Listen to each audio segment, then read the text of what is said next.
gentlemen, welcome to Youth Ambassador Kenya Beyond the Hashtag, a mini episode. And the episode previously I brought to you about the leadership and governance, and today we are so privileged that we are having a visitor with us today. We shall be talking and indulging on issues relating to the public and private universities and colleges leadership. How does it contribute to the governance of our country? We have a lot of issues going on in the country, the trending issues that we have had, and these have affected directly or indirectly the studies and now the conduct of our students, and more probably the developments of the communities around various institutions. So ladies and gentlemen, this is Beyond the Hashtag Diaries. We have been talking about these things, and today I'm so privileged to have a visitor in our studio. Welcome so much, sir. I will be giving him a chance to introduce himself and briefly tell us about himself so that we can continue indulging in such an important matter for the day. Thank you. Yes. Yeah, ladies and gentlemen, here is Musa Francis, a student in Presbyterian University of East Africa. I'm a peer mentor. I've engaged in student leadership and student peer-to-peer mentorship. And today here we are talking about leadership. As my host here said, leadership in public and private universities, and also we'll touch a bit on college student leadership. Thank you. Thank you so much. Karibu. Thank you so much. Najua maneno ya university saizi imekuwa mingi na nasikia mko elections and everything. That's true. Welcome so much. Thank you. So ladies and gentlemen, we have had a lot of issues that we have been talking about in the Youth Ambassador Kenya, and as a norm for us, we always talk the real thing, call a spoon and a spade a spade. So today we want to talk about now the governance of these institutions. We know that they have the administration, but regardless of that, the most important item or some part of the administration is the student leadership. And since he has been in the student leadership, he has participated in such mentorship matters. Today, he will be telling us on issues that are maybe the public institutions are going through, also the private universities, and in terms of issues of students and engagement. How is the relationship between them and the administration? So, Mr. Francis, I want us to discuss on issues now. We know we are talking to the Gen Zs mostly, and most probably the mentors who are outside there, a person like you is listening. We know that these institutions, in the high levels of learning, include the colleges. These are the most places that the young people are, the Gen Zs. And we want to thank them, and always thank them as the Youth Ambassador Kenya. They have been doing a great job. And I believe that at the Presbyterian University, there are people of the same energy. And I know there are a lot of people who want to speak about these things, but they don't have the platform to. So today, tell us, is it important that we have this leadership in institutions? And how does it contribute now to maybe the progress of these institutions? Sure. Thank you so much. Yeah. Leadership, student leadership in institutions is very important. Yes. Because when you look at the leadership of the institutions, students' leadership become the bridge between the students, or the link between the students and the administrators of the institutions. Yes. And once you look at leadership in private universities, is a bit different from the leadership in public universities. One thing I believe is that once a student reaches a university or a college, university is a place where students get to learn more, to get exposed, because I understand the word university comes from universal. So it's very important for us to have leadership in universities. And everyone who has a dream of becoming a good leader may try his or her best, should try to get a chance to be a leader in these institutions. Yeah, that's so encouraging. Right. And I believe that we have seen a lot of great leaders coming out of these institutions and becoming national leaders, and even some of them going and climbing ladders to the higher levels of maybe leaderships. Sure. We have heard the likes of Babu. We know Yeah, sure. we have known him to be he was a leader in University of Nairobi.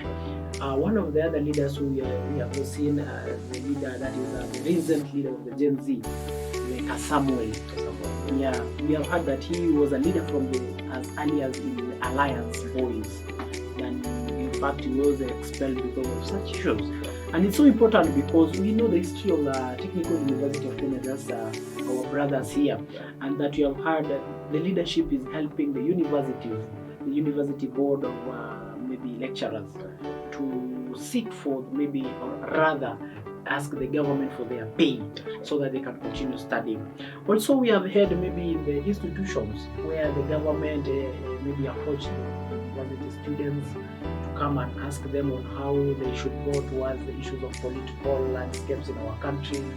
We have known that in a previous years, maybe in a recent almost 10 years, the likes of the government of Moi, we had the issues of university students determined a lot on which leader, especially we had the likes of Sakaja. He was among the people who formed TMA that came to form that is the Jubilee Party with the URP. So I want just to maybe ask you, just you can verify, maybe tell us from the experience that you have in the leadership, that we have had issues like the top universities. How can these leaders contribute to the growth and governance of our country? At which level should we depend on them, or at which level should we condemn them, because maybe at any end we can have positive and impact issues towards such. Thank you so much for that. Yes. Yeah, as I said, student leadership is very important in this country, because if there is someone who should be listened so much, yes, these are you. Are you? Sometimes back it was used to be said that youths are the leaders of tomorrow. I want to tell the youths that tomorrow is today, and they should take part in leadership so that now they can start building themselves. We have seen, like you mentioned in truth, that the student leaders are helping because maybe their lecturers have not been paid for a while, and we are much confident that through their kusukumia the government and all that, their lecturers will get to be paid. Because the Gen Zs, once they are from the previous engagement with the government and all that, the mandamanos that happened, we have seen that they have pushed the government, and we have seen some change. So the youth have the capability for the future generation, and whatever they are doing right now, it is actually going to help the future generations, and our country is going to be in a good place. Okay. Yeah, sure. Thank you so much. Just to add to that before you complete on the issues of students' contribution to the leadership and governance of our country, I want to take you back in the year 2019. The UN leader that he came from, I cannot remember his name. In 2019, the UN who was leading the UN mentioned that the 54.4% contributions that, or maybe the steps that the most countries, developed or undeveloped, that are making is because of the youth contribution. And recently we have seen the government now eradicating the issues of health, replacing it with a new funding model. And now we have had the capitation in private institutions being removed for an issue that maybe the people who are going to private institutions are able, they can maybe they can pay their school fees. From such maybe decisions, or rather maybe the steps that the government is taking, tunaona kwamba there are a lot of students who are struggling. Regarding the contribution that the youth are making in our country, and I believe if we now kill them, or maybe we cut them out maybe in such important funding, maybe our tomorrow cannot be that much done, or maybe determined as well as we are seeing today from the leadership of the youth. So what can you tell the government, as well as maybe the approach of the leaders who are outside there like you from the university? How can they approach the capitation issues, the health and the new funding model issues? Thank you so much.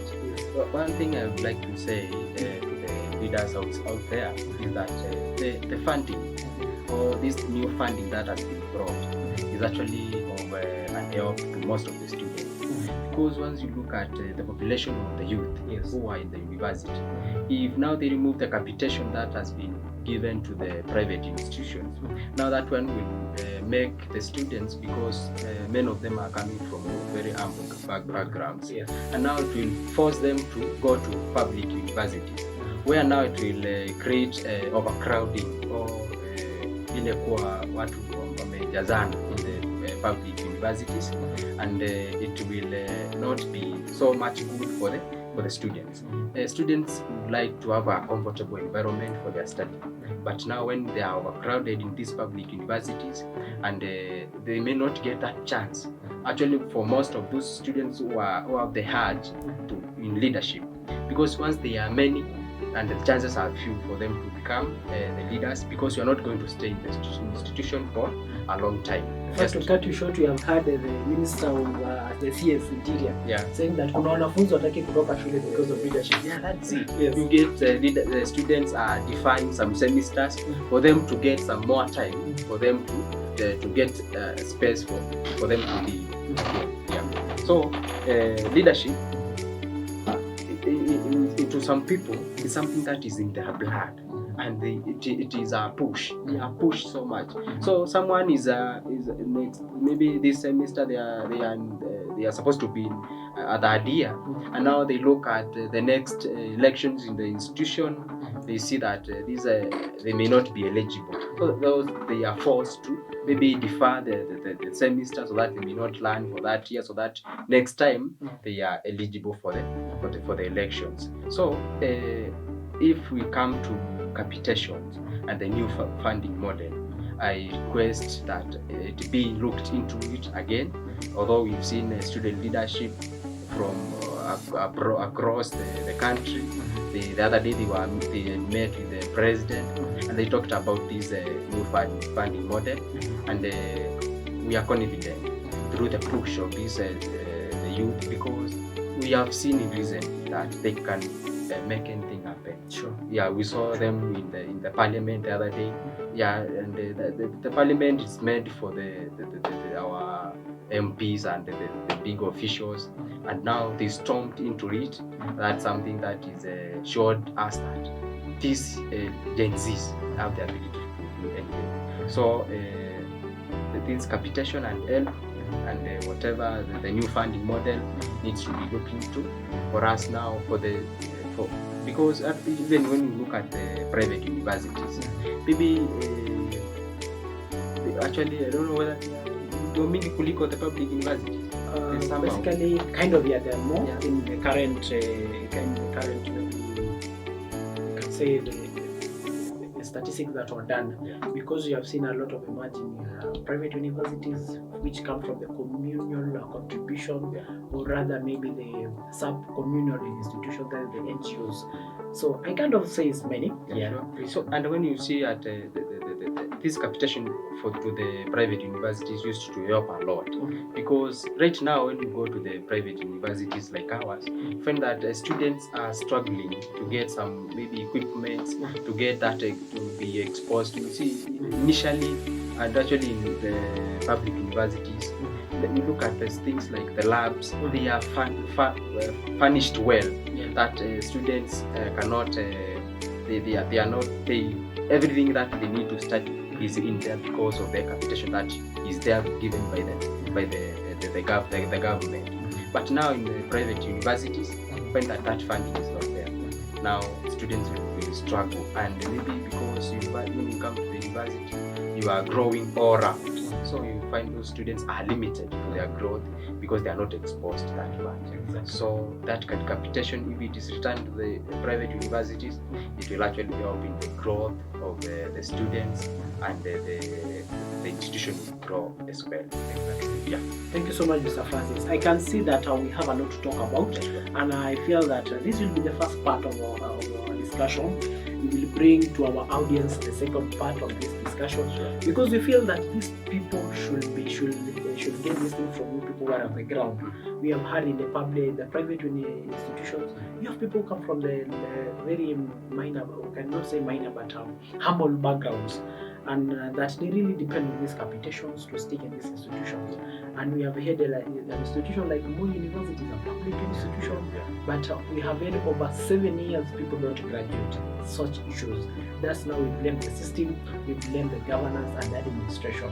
But since we have seen now you guys are on the ground and are really bringing a change in these institutions, we say kudos, and I think the government are getting this because leaders have taught. They have been in the committees of the new funding model, and it's not working on the ground. We want to thank the court the other day that they really overturned this decision of the new funding model, but we find that maybe the help is not, all students are not getting help in the institution. Sure. Yeah, some of them are getting. Then you find, unfortunately, you find those people who come from the very poor backgrounds. Their money is delayed, so they are really struggling. So the help has to be checked into, so that if it's they have to release this money, they release it early enough in the semester that it can be of help to the students. So thank you so much, Mr. Francis, for you being today in our shows. We are so humbled to have you, and I know we will still have you around also to have the part 2 of this conversation, and we will be indulging in issues that regard to the governance and now the future plan and the leadership of our country. You know the barbarism here failing and AU. We don't know what will happen within the ODM and the UDA. We have the Wamunyoro in the other hand. We believe good things are coming. I want to ask our viewers, kindly, if you have not subscribed to our YouTube channel, kindly press the black button at the bottom of your screen. Drop us a comment on issues that we will be discussing in the second part of our discussion of this, the youth ambassador Kenya, the university or the private and public institution leadership and governance, and how they contribute to the governance of our country. I've been having Musa Francis, that is a student leader in the university, the Presbyterian University of East Africa, and also is a mentor in various capacities in various institutions. Francis, before I just release you, I want you to give us a parting shot. What can you tell your fellow leaders and maybe the students who are listening to you, the leaders or rather the administrations who are there? Just briefly, maybe 10 seconds, so that we can. Thank you so much. Let me talk to the student leadership out there. I want to say to leaders that respect is more of importance. Students needs to respect the authorities above them, and the authorities above them needs also to respect the student leaders, because once that there is that respect, you get that things are going on well, and also the students also will respect these leaders, and the university's growth will be evident, and the country also will be happy and moving on the right direction. So thank you so much. Thank you for having you. And I believe that when you go to the ground, you hit the ground in terms of elections, we are going to see a change, not for the Raila one. So thank you so much. I want to big up everyone who have journeyed with us, who are watching today. I'm so humble as the Youth Ambassador Kenya. We will still deliver the most and the crucial issues that affect our young people, and also sound or give credit where is due to our government and all the governance that we have seen all through. So thank you so much. I want to big up also my team, my director Bethwell. I want to big up my editor Wilson Keegan, and many casters that have not mentioned here, but they will be on the crawling title as you proceed to finish this particular video. And until next time, we say thank you so much. Big up, we love you so much. Thank you.